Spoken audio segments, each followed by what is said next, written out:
Всем привет! С вами сейчас Усния. И я в этом видео хотела бы спросить у вас или даже проголосовать, потому что я вижу, что некоторые из вас хотят, чтобы я писала на латинице, а кто-то хочет, чтобы я писала на кириллице. Так вот, я бы хотела вам сказать то, что с 1997 года крымско-татарский язык потихоньку переходит на латинский алфавит. А также еще раньше, до 1937 года или 1932, точно не помню, крымско-татарский язык 7 столетий писался на арабскими буквами. Потом он писался кириллицей и сейчас уже потихоньку переходит на латиницу.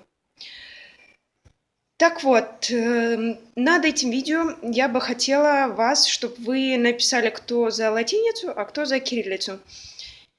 И, как я думаю, что, наверное, было бы лучше писать латиницей, потому что на данный момент большинство крымско-татарских газет или книг выпускаются на латинскими буквами.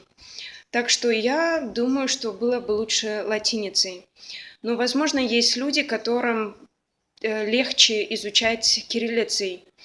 Может, кто-то не знает латинского алфавита, и поэтому я бы хотела, чтобы вы проголосовали, чтобы я знала, что будет лучше для вас и как вам будет легче учить. Вот. И также хотела вам сказать, что, изучая крымско-татарский язык, вы сможете хорошо понимать турецкий, узбекский, также азербайджанский и другие языки тюркского происхождения. Так что, если вы хотите учить татарский, вы пишите ниже данного видео, на какие темы вам лучше, чтобы я вам давала видеоуроки.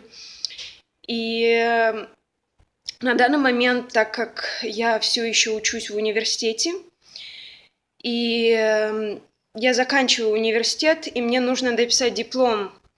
И поэтому я не могла выставлять много видео, так как нужно было и учиться, и работать, и не было времени на это. Но скоро я уже закончу с университетом, и я смогу выставлять уроки каждую неделю. Только хотелось бы, чтобы вы сказали, на какую тему вам лучше, потому что иногда у меня заканчиваются идеи, или я думаю, на какую тему сегодня записать урок. У меня, конечно, еще нет так много уроков, которые я сделала для вас, но в будущем я постараюсь выставлять больше. Так вот, пишите тему, на какую вам тему хотелось бы поговорить на крымско-татарском языке. Также я бы хотела немножко рассказать о грамматике, потому что грамматика крымско-татарского языка, она сложная. Можно сказать, не сложнее русского. Но один раз, если вы поймете грамматику крымско-татарского языка, то вы уже ее никогда не забудете и сможете писать правильно и понимать, и спрягать глаголы. Так вот, спасибо большое, что вы учите со мной крымско-татарский язык. Это очень важно для меня. И спасибо, что вы пишете комментарии.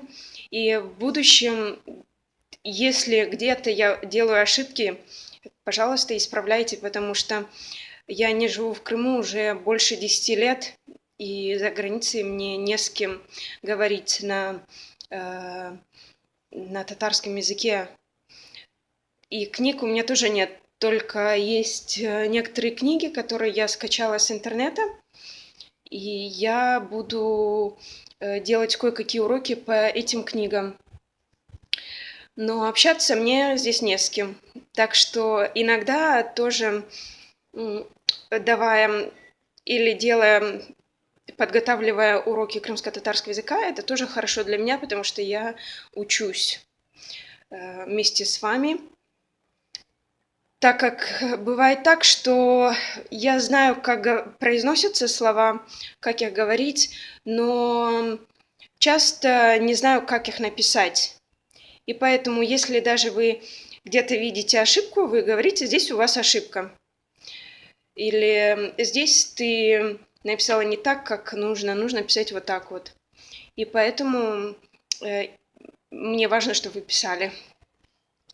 Спасибо большое за просмотр.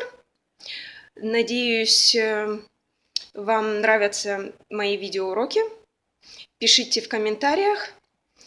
И я вам желаю хорошего дня сегодня. До свидания.